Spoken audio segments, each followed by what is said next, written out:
ನಮಸ್ಕಾರ ಆತ್ಮೀಯರೇ, media house ಕನ್ನಡಗೆ ಸ್ವಾಗತ. ರಾಜ್ಯ ಕಾಂಗ್ರೆಸ್ನಲ್ಲಿ ದಿನಕ್ಕೊಂದು ಬೆಳವಣಿಗೆ ಆಗ್ತಾ ಇದೆ. ಒಂದ್ ಕಡೆ ಅಸಮಾಧಾನ, ಮತ್ತೊಂದ್ ಕಡೆ ಪಟ್ಟದ ಪಗಡೆ ಆಟ, ಇನ್ನೊಂದ್ ಕಡೆ ಸಚಿವ ಸ್ಥಾನ ಸಿಕ್ಕವರಿಗೂ ಸಂಕಷ್ಟ. ಇದೆಲ್ಲದರ ಮಧ್ಯೆ ಸಿದ್ದರಾಮಯ್ಯ ಅವರ ಮೌನ ಯುದ್ಧ. ಇದೆಲ್ಲವೂ ಕಾಂಗ್ರೆಸ್ ಪಕ್ಷವನ್ನ ಮನೆಯೊಂದು ಮೂರು ಬಾಗಿಲಿನಂತೆ ಮಾಡಿದೆ. ಆತ್ಮೀಯರೇ, ಸದ್ಯದ ಮಟ್ಟಿಗೆ ಕಾಂಗ್ರೆಸ್ನಲ್ಲಿ ಮುಂಚೂಣಿಯಲ್ಲಿರೋ ನಾಯಕರು ಅಂದ್ರೆ ಸಿದ್ದರಾಮಯ್ಯ ಹಾಗೂ ಡಿಕೆಶಿ. ಸಿದ್ದರಾಮಯ್ಯ ಸಿಎಂ ಸ್ಥಾನದಿಂದ ಕೆಳಗಿಳಿದಿರಬಹುದು, ಮುಂದಿನ ಚುನಾವಣೆಯಲ್ಲಿ ಸ್ಪರ್ಧಿಸಲ್ಲ ಅಂತ ಹೇಳಿರಬಹುದು. ಆದ್ರೆ ಸಿದ್ದು ಆಟ ಇನ್ನೂ ಮುಗಿದಿಲ್ಲ. ಹಾಗೆ ನೋಡಿದ್ರೆ ಸಿದ್ದರಾಮಯ್ಯ ಅಸಲಿ ಆಟ ಈಗ ಶುರುವಾಗಿದೆ. ಮುಂದಿನ ರಾಜ್ಯ ವಿಧಾನಸಭಾ ಚುನಾವಣೆಗೆ ಇನ್ನೂ 1.5 ವರ್ಷ ಇದೆ. 2028 ಮೇ ಹೊತ್ತಿಗೆ ವಿಧಾನಸಭಾ ಚುನಾವಣೆ ನಡೆಯಲಿದೆ. ಇದಕ್ಕೆಲ್ಲ ಇನ್ನೂ 1.5 ವರ್ಷ ಇರುವಾಗಲೇ ತಯಾರಿ ಶುರುವಾಗಿದೆ. ಡಿಕೆಶಿ ಈಗಾಗಲೇ ಘಂಟಾಘೋಷವಾಗಿ ಹೇಳ್ಕೊಂಡಿದ್ದಾರೆ, ನನ್ನ ಮುಂದಿನ ಗುರಿ ಇರೋದೇ 2028 ಮೇಲೆ. ನಾನು 1.5 ವರ್ಷದ ಸಿಎಂ ಆಗೋದಿಕ್ಕೆ ಬಂದಿಲ್ಲ, ಮುಂದಿನ 5 ವರ್ಷದ ಮೇಲೆ ನನ್ನ ಗುರಿ ಇದೆ ಅಂತ. ಅಲ್ಲಿಗೆ ಮುಂದಿನ ಬಾರಿಯೂ ನಾನೇ ಸಿಎಂ ಆಗಬೇಕು ಅನ್ನೋ ಇಂಗಿತ ಹೊರ ಹಾಕಿದ್ದಾರೆ.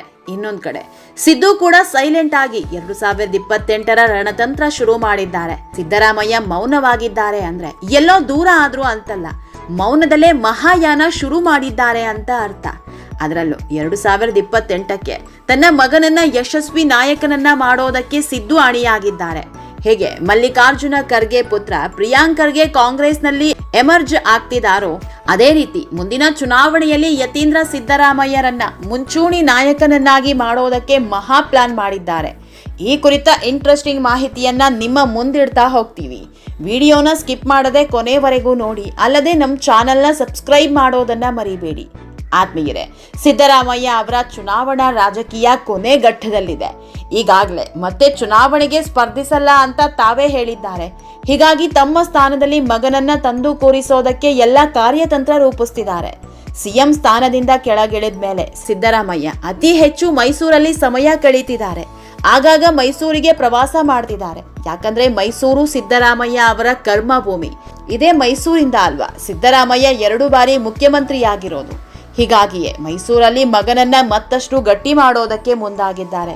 ಜನರ ವಿಶ್ವಾಸ ಗಳಿಸೋದರ ಜೊತೆಗೆ ಮಗನನ್ನ ರಾಜಕೀಯ ನಾಯಕನನ್ನಾಗಿ ಮಾಡೋದಕ್ಕೆ ಇನ್ನಿಲ್ಲದ ಪ್ರಯತ್ನ ನಡೀತಾ ಇದೆ ಅಂತ ಹೇಳಲಾಗ್ತಾ ಇದೆ.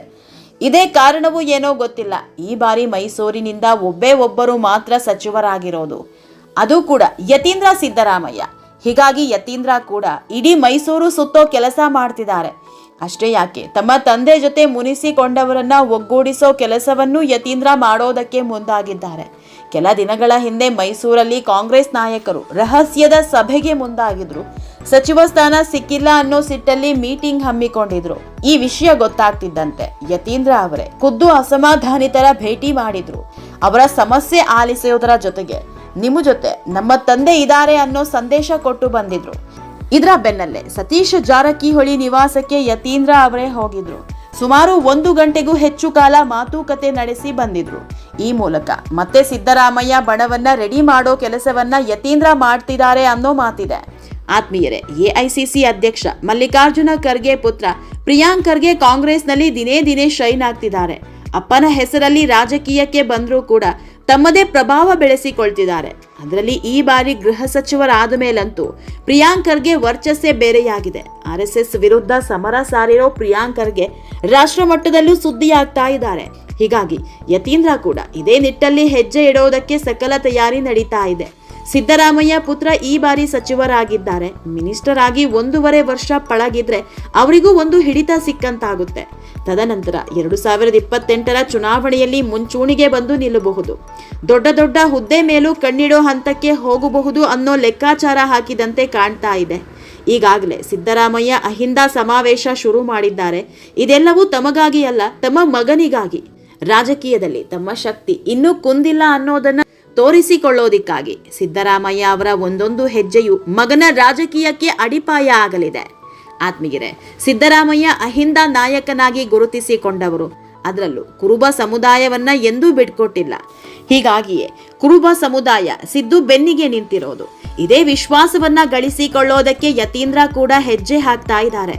ವಿಜಯಪುರ ಜಿಲ್ಲೆಯ ಶಿಂದಗಿಗೆ ಪ್ರವಾಸ ಬೆಳೆಸಿದ್ದ ಯತೀಂದ್ರ ಸಿದ್ದರಾಮಯ್ಯ ಕುರುಬ ಸಮುದಾಯದ ಜೊತೆ ಸದಾಕಾಲ ನಿಲ್ಲೋ ಪ್ರತಿಜ್ಞೆ ಮಾಡಿ ಬಂದಿದ್ದಾರೆ. ಮಾಜಿ ಮುಖ್ಯಮಂತ್ರಿ ಸಿದ್ದರಾಮಯ್ಯ ಅವರು ಹಾಲುಮತ ಸಮಾಜಕ್ಕೆ ಎಸ್ಟಿ ಮೀಸಲಾತಿ ಕಲ್ಪಿಸಬೇಕು ಅನ್ನುವ ನಿಟ್ಟಿನಲ್ಲಿ ಕುಲಶಾಸ್ತ್ರೀಯ ಅಧ್ಯಯನ ಮಾಡಿಸಿ ಸರ್ಕಾರದಿಂದ ಕೇಂದ್ರ ಸರ್ಕಾರಕ್ಕೆ ಶಿಫಾರಸು ಮಾಡಿದ್ದಾರೆ. ನಾನು ಅದಕ್ಕೆ ರೂಪ ಕೊಡುವ ಕೆಲಸ ಮಾಡ್ತೀನಿ, ಅಲ್ಲದೆ ಹೋರಾಟ ಮಾಡೋದಾದ್ರೆ ಬೆಂಬಲಕ್ಕೆ ಸದಾ ಸಿದ್ಧ ಅಂದಿದ್ದಾರೆ. ಈ ಮೂಲಕ ತಮ್ಮ ಸಮುದಾಯದ ವಿಷಯದಲ್ಲಿ ನಾನು ಯಾವಾಗಲೂ ರೆಡಿ ಅನ್ನೋದನ್ನ ಹೇಳಿದ್ದಾರೆ. ಒಟ್ನಲ್ಲಿ ಸಿದ್ದು ನಡೆ ದಿನದಿಂದ ದಿನಕ್ಕೆ ನಿಗೂಢ ಆಗ್ತಾ ಇದ್ದು ಅಹಿಂದ ಸಮಾವೇಶದ ದಿನ ಏನೆಲ್ಲ ಹೊರ ಬರುತ್ತೆ ಅನ್ನೋದನ್ನ ಕಾದ್ ನೋಡ್ಬೇಕಿದೆ. ಆತ್ಮೀಯರೇ, ಈ ವಿಡಿಯೋ ನಿಮಗೆ ಇಷ್ಟವಾದಲ್ಲಿ ಲೈಕ್ ಮಾಡಿ, ಶೇರ್ ಮಾಡಿ, ಕಾಮೆಂಟ್ ಮಾಡಿ. ಇನ್ನೂ ನಮ್ಮ ಚಾನೆಲ್ನ ಸಬ್ಸ್ಕ್ರೈಬ್ ಮಾಡಿಲ್ಲ ಅಂದರೆ ಮಿಸ್ ಮಾಡಬೇಡಿ, ಈಗಲೇ ಸಬ್ಸ್ಕ್ರೈಬ್ ಮಾಡಿ.